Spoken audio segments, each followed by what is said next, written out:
Et le dernier point, c'est le mari. Je me suis rendu compte qu'il y avait énormément de vidéos de sœurs en Christ qui mettaient des vidéos de leur mari, de leur mariage, de leur vie maritale, de le malin, et tout ce que leur mari faisait pour elles. Ok, pour nous, les célibataires, ça fait qu'en fait, on met des écritures. Ah ok, si lui il est comme ça, ah bah moi aussi je veux que mon mari soit comme ça.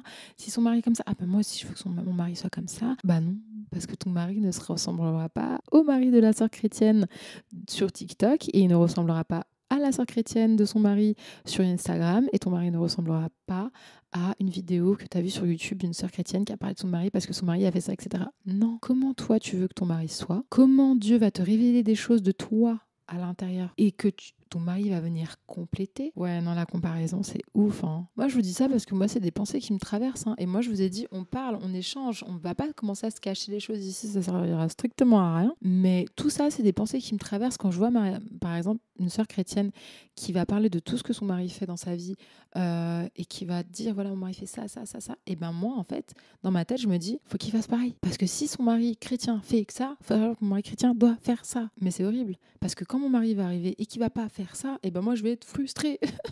Vous voyez un peu le truc ou pas? Mais ouais, mais non, en fait, ton mari, c'est ton mari. Vous êtes unique. Il va venir te compléter, toi. Il va pas venir compléter ton image de ta frustration, de ta conception du mari parce que ta sœur chrétienne a été... Non, non. Encore une fois, c'est la chair.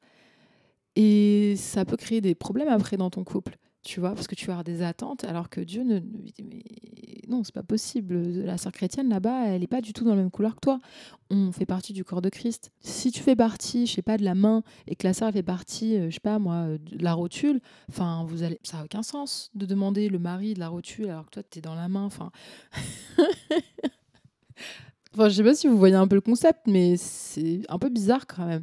Mais aujourd'hui, à cause des réseaux, on est tellement dans la comparaison que ça peut même affecter, donc pour refaire la finalité, ça affecte notre vie, notre vie personnelle avec Dieu, ça affecte notre style vestimentaire, nos finances, ça peut affecter notre couple ou bien notre vie maritale par la suite.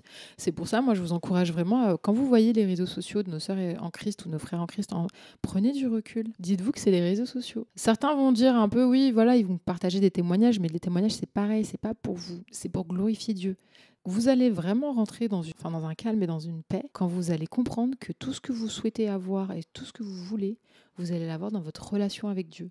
Et non pas en regardant des vidéos sur TikTok de frères ou de sœurs en Christ. Parce que ce que vous regardez n'est pas ce que forcément Dieu veut pour vous. Vous êtes face à un téléphone qui vous donne des vidéos. Certes, parfois, il peut y avoir vraiment des vidéos qui vont vous toucher, mais sachez que la vie des chrétiens, on n'est pas censé se ressembler. Enfin, dans notre vie intime maritale, dans notre style vestimentaire, dans nos finances, enfin, on n'est pas censé se ressembler. On est totalement unique. La seule ressemblance qu'on doit avoir, c'est par rapport au fait de glorifier le Seigneur Jésus-Christ dans tout ce qu'on fait. C'est-à-dire que si j'ai ma sœur qui est habillée de telle manière et mon autre sœur qui est complètement habillée de l'autre manière, mais que toutes les deux, elles glorifient dans leur vie notre Seigneur Jésus-Christ, là, c'est là qu'est notre unité, c'est là qu'est notre ressemblance et c'est là que nous formons qu'un corps. Mais sinon, de la manière dont elle s'habille, on n'est pas censé se ressembler. C'est pour ça, vous en faites pas. Hein. Si vous ressemblez pas à toutes les trends TikTok, si vous n'avez pas la bougie sur le bureau avec l'encens et les livres, si vous n'avez pas le satin qui tombe sur je sais pas quelle robe, si vous n'avez pas les mêmes finances, si vous n'avez pas le même mari, mais c'est pas grave. Et surtout, ne vous comparez pas parce que l'ennemi utilise ça pour vous mettre de la comparaison, de la frustration, de plein de sentiments néfastes à l'intérieur de vous pour vous éloigner de Dieu. Donc surtout ne rentrez pas dans ce concept-là. Bénissez la sœur si vous voyez qu'elle est bien habillée, vous dites gloire à Dieu. Si son mari prend soin d'elle, gloire à Dieu. Tout doit être pour la gloire de Dieu, mais en aucun cas ça doit vous frustrer ou vous amener dans une directive bizarre. Parce que on ne peut pas empêcher la sœur chrétienne de montrer les bienfaits de Dieu dans sa vie, mais on ne peut pas non plus prendre attache sur sa vie à elle, sinon ça devient de l'idolâtrie. Faites attention aussi à ça. N'allez pas vous comparer ou à commencer à regarder tout le temps la vie de quelqu'un pour dire je vais faire pareil, je vais faire pareil, je vais faire pareil, etc. Ça va devenir de l'idolâtrie. Vous allez idolâtrer la sœur en Christ. Donc c'est pour ça, tout ce que vous voyez sur les réseaux sociaux, s'il vous plaît, prenez du recul. Je vous encourage, mais fortement, à prendre du recul parce que it's not the real life. Vous pouvez pas savoir, peut-être qu'elle monte une vidéo, mais peut-être qu'en arrière, en backup, ils sont en train de passer un moment hyper difficile dans leur mariage. C'est pour ça, faites attention. Faites attention. Et si vous avez un sentiment de comparaison, sachez que vous n'êtes pas seul.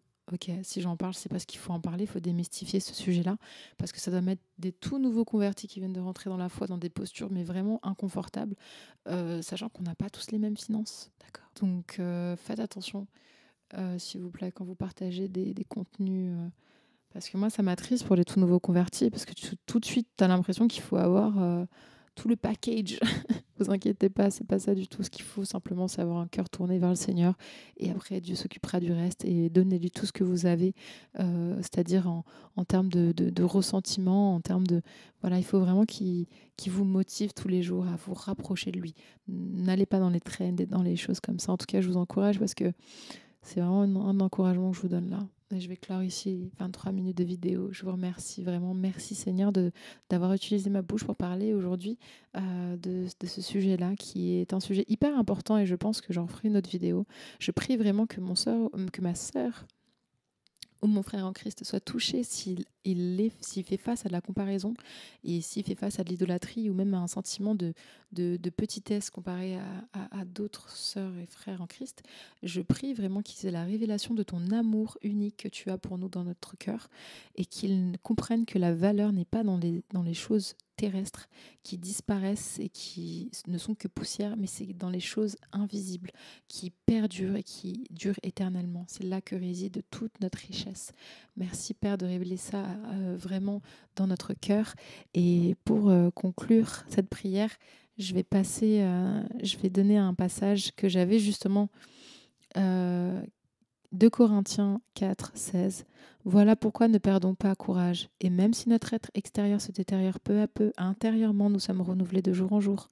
En effet, nos détresses présentes sont passagères et légères par rapport au poids insupportable de gloire éternelle qu'elles nous préparent. Et nous ne portons pas notre attention sur les choses visibles, mais sur les réalités encore invisibles, car les réalités visibles ne durent qu'un temps, mais les invisibles demeurent éternellement. Gloire à toi, notre Seigneur Jésus-Christ. Amen. Sachez qu'il faut chercher les choses invisibles et non les choses visibles. Si vous n'avez pas le visible, c'est pas grave. Peut-être qu'en mode invisible, vous avez beaucoup plus. Et c'est clair qu'on a beaucoup plus puisqu'on a tout, toute la richesse et tout l'héritage de Jésus. Donc on est... Voilà. Soyez bénis. Merci beaucoup de m'avoir écouté jusqu'à la fin. Je vous revois très bientôt et en attendant, que le Seigneur vous garde et vous bénisse. Amen. Bye bye.